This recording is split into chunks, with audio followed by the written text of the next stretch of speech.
Hello दोस्तों, नमस्कार, सुप्रभात, गुड मॉर्निंग, सत श्री अकाल, जय हिंद, वंदे मातरम। दोस्तों, जैसा कि आपको पता है, हम रोज की तरह आज भी आपके लिए लेकर आए हैं 12 जुलाई की करंट अफेयर। ठीक है साथियों, 12 जुलाई की करंट लेकर आए हैं और करंट हम सभी के लिए काफ़ी महत्वपूर्ण होती है, इंपॉर्टेंट होती है भावी प्रतियोगी परीक्षाओं के लिए भी। तो साथियों, करंट की शुरुआत करें इससे पहले आज के सुविचार की बात कर लेते हैं। तो आज की शुरुआत है साथियों, सुविचार के साथ करते हैं। सुविचार है आज का जीवन। साथियों, क्या जीवन? जीवन एक बहती नदी है। क्या दोस्तों? जीवन एक बहती नदी है, अतः हर परिस्थिति में साथियों, ठीक है, हर परिस्थिति में आप आगे बढ़ना सीखिए। हर परिस्थिति में आप आगे बढ़ना सीखिए, क्योंकि जहाँ दोस्तों, क्या, जहाँ कोशिश, ठीक है, इस चीज़ को याद रखना, जहाँ कोशिशों का कद बड़ा होता है, क्या, जहाँ कोशिशों का कद बड़ा होता है ना, वहाँ नसीबों को भी झुकना पड़ता है, वहाँ नसीबों को भी झुकना पड़ता है। तो उम्मीद है कि आज की आप सुविचार को समझेंगे। तो दोस्तों, आगे बढ़ते हैं अपनी करंट अफेयर को लेकर। तो 12 जुलाई की जो पहली करंट है उसकी शुरुआत करते हैं अपन। विश्व मलाला दिवस 12 जुलाई। तो 12 जुलाई को हर साल विश्व मलाला दिवस के रूप में मनाया जाता है। और मलाला यूसुफ़ज़ई जो है, यूसुफ़ज़ई का जन्म है वो 12 जुलाई 1997 को पाकिस्तान के मिंगोरा में हुआ था। ठीक है, तो पाकिस्तान के मिंगोरा में हुआ था। और 17 साल की उम्र में मलाना है वो नोबेल शांति पुरस्कार पाने वाली सबसे कम उम्र की प्राप्तकर्ता बनी थी। नोबेल पुरस्कार उन्होंने 17 साल की उम्र में प्राप्त किया था। और ये दिन है वो बच्चों और महिलाओं के अधिकारों का भी सम्मान करता है। साथ ही 9 अक्टूबर 2012 की सुबह तालिबान के बंदूकधारियों ने मलाला यूसुफ़ज़ई को सिर में गोली मार दी थी। ठीक है, सिर में इनकी गोली मारी थी। और आगे बात करते हैं, भारत के पहले क्रिप्टो गेमिंग गार्डन का उद्घाटन हो चुका है। तो 11 जुलाई 2021 को उत्तराखंड के देहरादून जिले में लाइकेन, फर्न और कवक की लगभग 50 प्रजातियों के आवास वाले भारत के पहले क्रिप्टो गेमिंग गार्डन का उद्घाटन किया गया है। और क्रिप्टो गेमिंग जो गार्डन है, इसका अर्थ ये होता है कि छिपा हुआ प्रजनन, अर्थात कोई बीज नहीं, कोई फूल पैदा नहीं होता, वे गैर बीज वाले पौधे होते हैं। और सेवाल बायोफाइट जो है, सेवाल बायोफाइट्स, लाइकेन, फर्न और कवक क्रिप्टो गेम के सबसे प्रसिद्ध समूह हैं इनमें। और बात करते हैं, भारत और नेपाल ने किए हैं विनिमय पत्र पर हस्ताक्षर। तो भारत और नेपाल ने 2004 के भारत नेपाल रेल सेवा समझौते RSA को संशोधित करने के लिए एक विनिमय पत्र यानी कि LOI पर हस्ताक्षर किए हैं। LOI, ठीक है। पर बात करते हैं, ये भारतीय रेलवे माल सेवाओं के माध्यम से माल के आयात और निर्यात की सुविधा प्रदान करेगा। साथ ही इस LOI के बाद सभी श्रेणियों की वैगनों में सभी प्रकार के कार्गो जो भारत के भीतर भारतीय रेलवे नेटवर्क पर माल ढुलाई करते हैं, वे भी नेपाल से माल ले जा सकते हैं। आगे बात करते हैं, तो गांधीनगर में परियोजनाओं का शिलान्यास हो चुका है। केंद्रीय गृह मंत्री अमित शाह ने 11 जुलाई 2021 को उनके लोकसभा क्षेत्र गांधीनगर में 448 करोड़ रुपए की विभिन्न विकास परियोजनाओं का उद्घाटन और शिलान्यास किया है। 448 करोड़ का। आगे बात करें तो उन्होंने अहमदाबाद के भोपाल में 4 करोड़ रुपए की लागत से नागरिक केंद्र का उद्घाटन किया।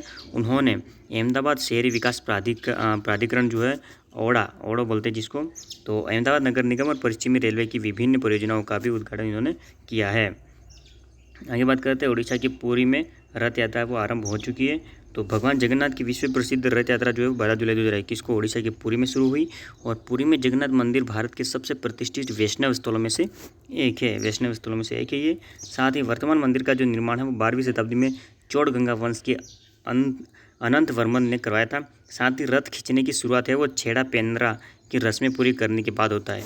छेड़ा पेंद्रा जो है उसकी रस्में पूरी करने के बाद होता है। साथ ही देश का पहला जो तरलकृत प्राकृतिक गैस संयंत्र, उसकी बात कर लेते हैं। तो केंद्रीय परिवहन मंत्री नितिन गडकरी ने 11 जुलाई 2021 को नागपुर में देश के पहले निजी LNG जो है, तरल प्राकृतिक गैस जो है संयंत्र का उद्घाटन किया है। साथ ही इसे बैद्यनाथ आयुर्वेदिक ग्रुप द्वारा नागपुर जबलपुर हाईवे के पास केम्पटी रोड पर स्थापित किया गया है। और LNG एक स्वच्छ और लागत प्रभावी ईंधन है जो रसद लागत को कम करने में सक्षम है। साथ ही इसमें रोजगार के पर्याप्त अवसर सृजित करने की भी संभावनाएं हैं। आगे बात करते हैं शिरीषा की। तो शिरीषा है वो अंतरिक्ष में जाने वाली तीसरी महिला बन चुकी है। और 11 जुलाई 2021 को एरोनॉटिकल जो है इंजीनियर शिरीषा बंदला अंतरिक्ष में उड़ान भरने वाली तीसरी भारतीय अमेरिकी महिला बनी है। और वहाँ अमेरिकी राज्य न्यू मैक्सिको से वर्जिन गैलेक्टिक की पहली पूर्ण चालक दल वाली सफल सब ऑर्बिटल परीक्षण उड़ान में ब्रिटिश अरबपति रिचर्ड ब्रैंसन के साथ शामिल हुई है। और यह कल्पना चावला और सुनीता विलियम्स के बाद अंतरिक्ष में उड़ान भरने वाली तीसरी भारतीय मूल की महिला बनी है। और बात करते हैं औद्योगिक भूमि बैंक प्रणाली का एकीकरण की। तो भारतीय औद्योगिक भूमि बैंक प्रणाली को अब तक 17 राज्यों के उद्योग आधारित GIS सिस्टम के साथ एकीकृत किया गया है और दिसंबर 2021 तक अखिल भारतीय एकीकरण हासिल कर लिया जाएगा। साथ ही ये प्रणाली है वो GIS आधारित पोर्टल है जो कि सभी औद्योगिक बुनियादी ढांचे से संबंधित सूचनाओं का एक स्टॉप रिपोजिटरी है। और वर्तमान में भूमि बैंक प्रणाली में 5.5 लाख हेक्टेयर भूमि के क्षेत्र में लगभग 4000 औद्योगिक पार्क हैं। BCCI की बात करें तो BCCI ने बनाया 7 सदस्यीय कार्यदल। तो भारतीय क्रिकेट कंट्रोल बोर्ड ने एक 7 सदस्यीय कार्यकारी समूह का गठन किया है जिसमें भारत में घरेलू क्रिकेट के सदस्य संघ शामिल है। और समूह में रोहन जेटली, युद्धवीर सिंह, जयदेव शाह शामिल है। और BCCI ने आगामी 2021-22 सीजन के लिए भारत में घरेलू क्रिकेट की वापसी की घोषणा की और पहले कर दिया ये, और जिसमें विभिन्न आयु समूह में कुल 2127 घरेलू खेल खेले जाने हैं। इटली की बात करें तो इटली बनी यूरो कप 2020 की चैंपियन। 11 जुलाई 2021 को इंग्लैंड पर जीत के बाद इटली को यूरो कप 2020 चैंपियन का ताज पहनाया गया है। और वेम्बली में अतिरिक्त समय के बाद अपना दूसरा यूरोपीय चैंपियनशिप खिताब को सुरक्षित करने के लिए यूरो 2020 फाइनल के 1-1 से समाप्त होने के बाद इटली ने पेनल्टी में इंग्लैंड को 3-2 से हराया है। साथ ही चेकोस्लोवाकिया द्वारा 1976 में पश्चिमी जर्मनी को हराने के बाद ये पेनल्टी से निर्णय लेने वाला पहला फाइनल था। आगे बात करें, जोकोविच ने जीता अपना 6ठा विंबलडन टेनिस खिताब। तो विश्व नंबर 1 नोवाक जोकोविच ने इटली के माटेओ बेरेटिनी को हराकर अपना 6ठा विंबलडन टेनिस खिताब जीता है।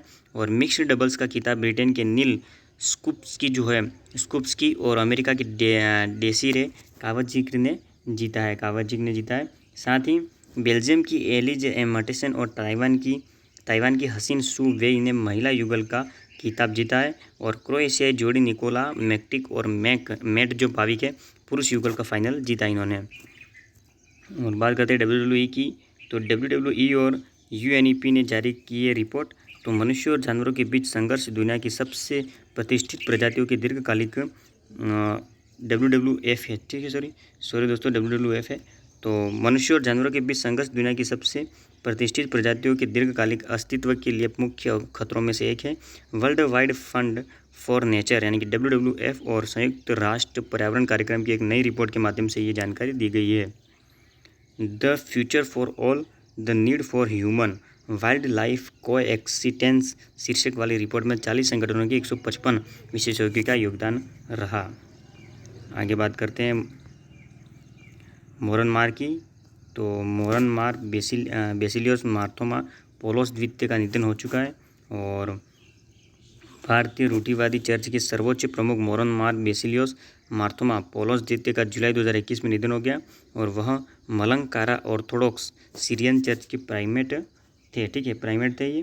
और 1 नवंबर 2010 को उन्हें डिडीमोस के उत्तराधिकारी के रूप में पूर्व के कैथोलिकोस और मलकारा मेट्रोपॉलिटन के रूप में सिंहासन पर बिठाया गया था। 15 मई 1985 को पोलोज को एक बिशप के रूप में नियुक्त किया गया था और उन्हें पोलोज मार मिलिथियोस नाम दिया गया था। तो साथियों, उम्मीद है कि हम जो 12 जुलाई की करंट आपके लिए लेकर आए साथियों, 12 जुलाई की जो हम करंट आपके लिए लेकर आए आपको काफ़ी इंपॉर्टेंट महसूस हुई हो, काफ़ी इंपॉर्टेंट है भी सही साथियों, हमारे भावी प्रतियोगी परीक्षाओं के लिए भी। तो साथियों, जल्दी आप अपने करंट वीडियो को शेयर कर दीजिए, ठीक है, करंट वीडियो को शेयर कर दीजिए, लाइक भी कर दीजिए करंट वीडियो आपको कैसा लगा आप प्यारी सी कमेंट भी कर सकते हैं साथियों, ठीक है, कमेंट भी कर सकते हैं आप। और जल्दी आप शेयर तो कर दीजिए। और आप ही का चैनल है दोस्तों ये, ठीक है, आप ही का चैनल है ये, किरण ऑनलाइन स्टडी KOS जो है वो आप ही का चैनल है, इसको आप सब्सक्राइब कर दीजिए। राइट कॉर्नर में आपको बेल आइकन दिखेगा, आप इसे भी प्रेस कर दीजिए, ठीक है साथियों। तो आज का दिन शुभ बीते, इन्हीं शुभकामनाओं के साथ धन्यवाद दोस्तों।